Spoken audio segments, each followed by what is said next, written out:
It is Wednesday, August 20th, and the fight to wrangle the Fed continues. President Trump demanding the immediate resignation of one of the Fed's 12 voting members. This person, appointed by Joe Biden and now referred for criminal prosecution. And guess what for? Mortgage fraud. What else? All of these people seem to commit mortgage fraud. It's crazy. And we have a copy of this referral. Wait till you see this. Also, New York AG Letitia James, one of the worst prosecutors in this country, may be about to resign. Her attorney speaking out. We'll watch that and more stories as well from around the country. So Friday is the day. Fed Chair Jerome Powell scheduled to speak at Jackson Hole. All eyes will be on Jackson Hole as it appears Powell's begun trying to shift his stance now on loosening monetary policy, on cutting the night rate, something President Trump, as we know, has been personally pushing for, putting massive political pressure on Jerome Powell this last month, and he's refused thus far to cut rates. Well, we're hearing he's come around, gotten the message, it's time, the rates need to come down, but it's not quite that simple. Powell's only one vote. There's still 11 other votes that matter, one in particular who suddenly, over the last 6 months, has become extremely hawkish. One, Lisa D. Cook, appointed to the Board of Governors by Joe Biden. The Board of Governors realize exists for only two simple reasons: to maximize employment and minimize inflation. But both of them very important. So you'd think the person who's nominated to the Fed's Board of Governors knows what they're talking about, knows what they're doing, and yet Joe Biden, a few years ago in 2022, picked somebody not because she's a brilliant economist. No, they selected her because she was the first woman of color to sit on the Federal Reserve Board. That the confirmation of the president's nominees to the Federal Reserve is super important. This is the first and foremost institution fighting inflation. And the fact that we now have a Federal Reserve with Dr. Lisa Cook, the first black woman ever to be on a Federal Reserve Board, is, I think, a key achievement of Bidenomics, trying to make sure that this extremely important global economic institution looks a little bit more like some of the people that it's representing. Does she even know why she's voting a certain way? Because last year she voted to cut rates, and then since Trump was inaugurated, she's voted at each FOMC meeting to keep rates unchanged. And look, the story about Lisa Cook, it just gets worse and worse. The Daily Wire, a few years ago, when she was first nominated, did a deep dive on who she is, and what they found was almost no published economic record at all. Virtually all of her work, all of her published work, was focused on race activism rather than rigorous quantitative economics. How economically illiterate is she? Well, according to economist John Cochrane, quote, in her extensive writing for academic journals and think tank essays listed under publications, you will find essentially nothing related to monetary policy, monetary effects on employment, interest rates, inflation, financial regulation, or other traditional Fed topics. In fact, those are the topics the Fed takes up, and she's written nothing on them because she doesn't know anything.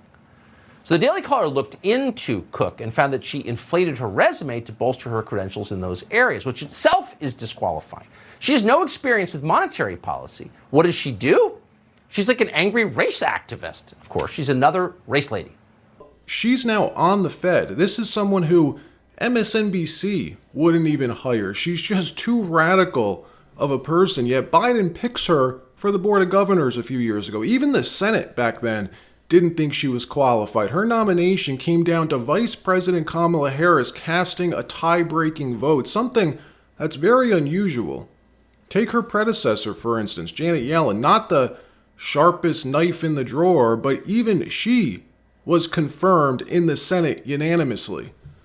Well, fast forward to today, our country's burning through more than $1 trillion a year in interest now, interest alone, a number that's about to jump big time if the Fed doesn't cut rates immediately. We have over $10 trillion in Treasury bills about to expire, $10 trillion. Trump's talked about this publicly a number of times, that each point the Fed cuts from the night rate will save our country around $400 billion a year in interest. It's something you sort of have or you don't have. The job he's done is just terrible. He ought to raise interest rates. You know, we should be at 1%. We should be leading the world. Instead, we're paying 4%. And if you look at what that means, that's over $1 trillion in interest that we have to pay. That with the striking of a pen, we would be saving more than $1 trillion. Is that right, Scott? Yes, do you have anything to say about it? It's not just the interest. Mortgage rates are stuck in the sevens. Credit card debt, car loans, everything that involves credit is ridiculously expensive. Expanding your business, capital expenditures. So who's standing in the way of fixing this? Lisa D. Cook, who's appearing to play politics with our country's monetary policy, all of our futures, really. That's what she's doing, all because she has TDS, Trump Derangement Syndrome. Well, the Trump administration's fighting back after a tip was apparently called into the director of the Federal Housing Finance Agency, informing them to the fact that Lisa Cook may be committing mortgage fraud. Bill Pulte, looking into this, checked the FHFA's mortgage database, and what do you know? He says it's true, sending a criminal referral to Pam Bondi and DOJ Special Prosecutor Ed Martin to prosecute Lisa Cook. Bill Pulte's referral, including the evidence, he says, he alleges that Cook falsified bank documents and property records to acquire more favorable loan terms, potentially committing mortgage fraud under the criminal statute. Bloomberg reporting this morning that Cook took a mortgage on a property in Ann Arbor, Michigan, signing a mortgage agreement that she stipulated would use the property as her primary residence for at least 1 year. Then 2 weeks later, according to the letter, she took another mortgage out on a Georgia property and also declared it would be her primary residence. How many times have we seen these people do this? So many of these bureaucrats seem to be doing this for some reason. And if you're a homeowner, you know that there are federal benefits for better rates and down payments and so forth if you're a first-time home buyer and if your property is your primary residence versus a rental, etc. That's what this is all about. President Trump even weighing in on Truth Social, saying Cook must resign now, linking to the Bloomberg report. And what makes this even worse is if it's true, which we assume it is, we don't know for sure, Bill Pulte released her actual signed mortgage documents, so we're assuming it is. There's a criminal referral now. What she also did was she then apparently listed her home as a rental, which is a big no-no. If Lisa Cook doesn't resign her post, by the way, she's going to be a permanent member of the Board of Governors until 2038. 2038, that's a long time. Pam Bondi, by the way, hasn't commented on this yet, on this case, nor have she even opened an investigation into the matter. However, we do know someone else who most definitely is under criminal investigation, that being Letitia James, AG of New York, who we're hearing may be about to resign.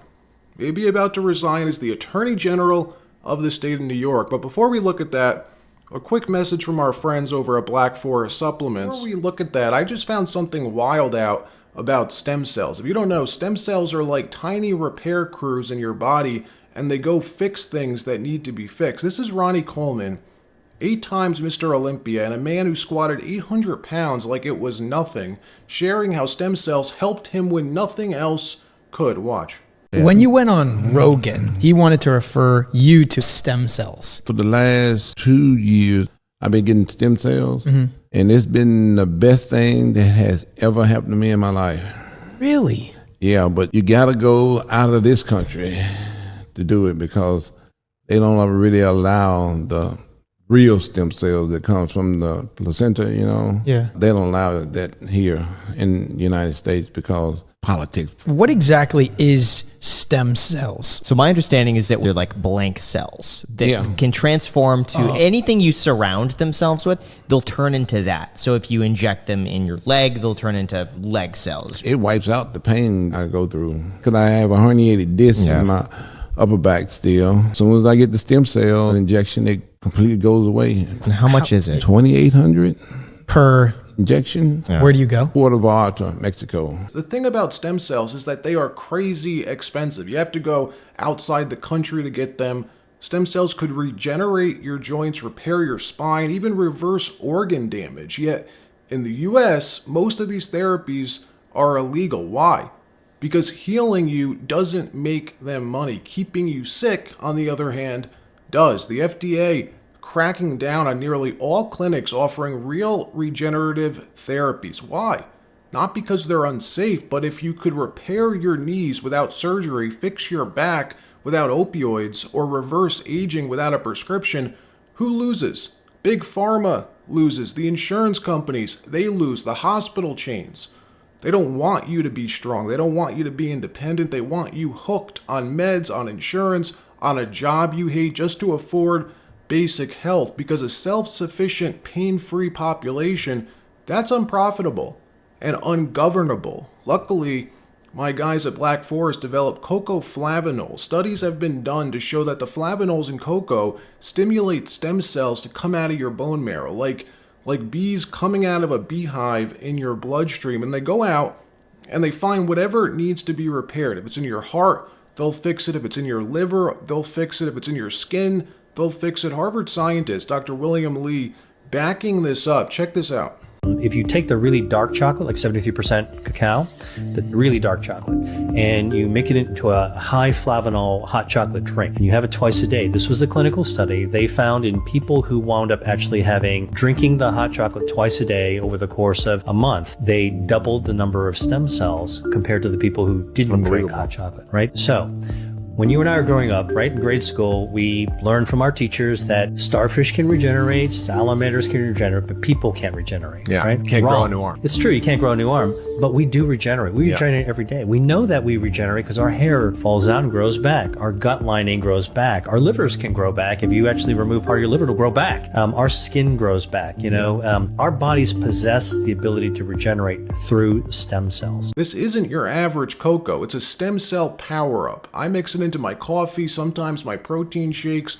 Tastes great, and the benefits are real. No sugar, only 20 calories.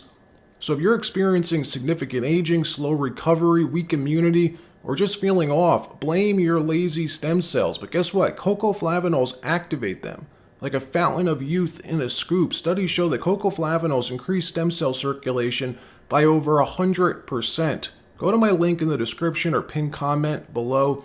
For the next 48 hours, you can get a whopping 40% off promo for 48 hours only. Stock up while you can. Again, it's Black Forest High Flavanols Cocoa. Special Prosecutor Ed Martin, a pit bull of a prosecutor, has been tasked with Letitia James' case, who, wouldn't you know, Letitia James also under criminal investigation for doing the same thing as Lisa Cook, allegedly. Over the weekend, Ed Martin making news for dropping by Letitia James' property in person. He says to view the scene of the crime in person as the prosecutor.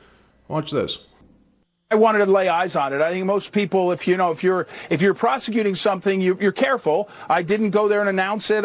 Some woman came storming up and shooting video and talking to me, but I wanted to see the property. CNN losing their minds over this, even inviting James's attorney on their network to cry political weaponization. You seriously can't make this up.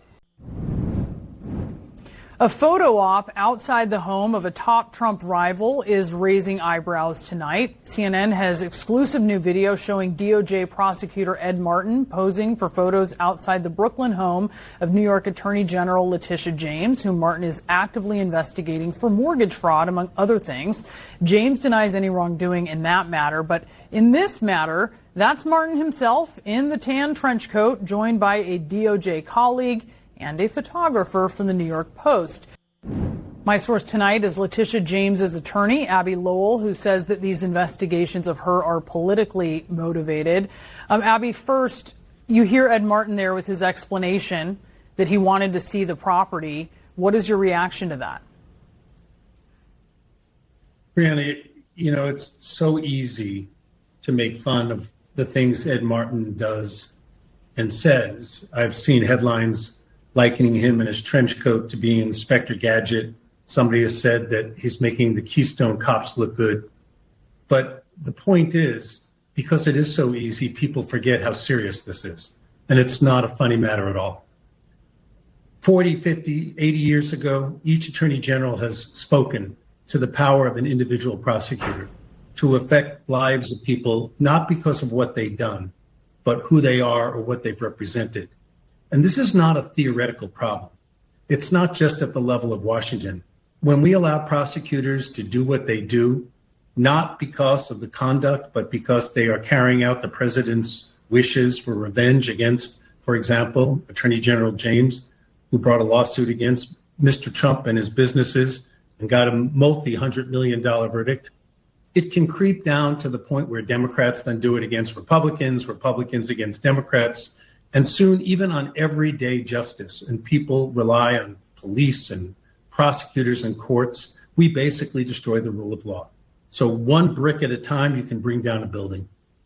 The woman who campaigned on politicizing the DOJ now complaining about weaponization. What do you know? Letitia James is the worst purveyor of weaponization we've ever seen in our justice system. Her entire campaign gig was about going after Donald Trump, finding a crime on Donald Trump. And none of this, by the way, will stand up. Ed Martin's now requested through her legal counsel that she resign immediately as a show of good faith. Ed Martin made another highly unusual move. He sent you a letter suggesting that Attorney General James should resign as an act of good faith. That's a warning signal that the longer you refuse, Letitia, you're only making it worse for yourself. Letitia James' political/legal career coming to an end, folks. Take that to the bank. All right, that wraps up this episode. Like, subscribe. We'll see you next time.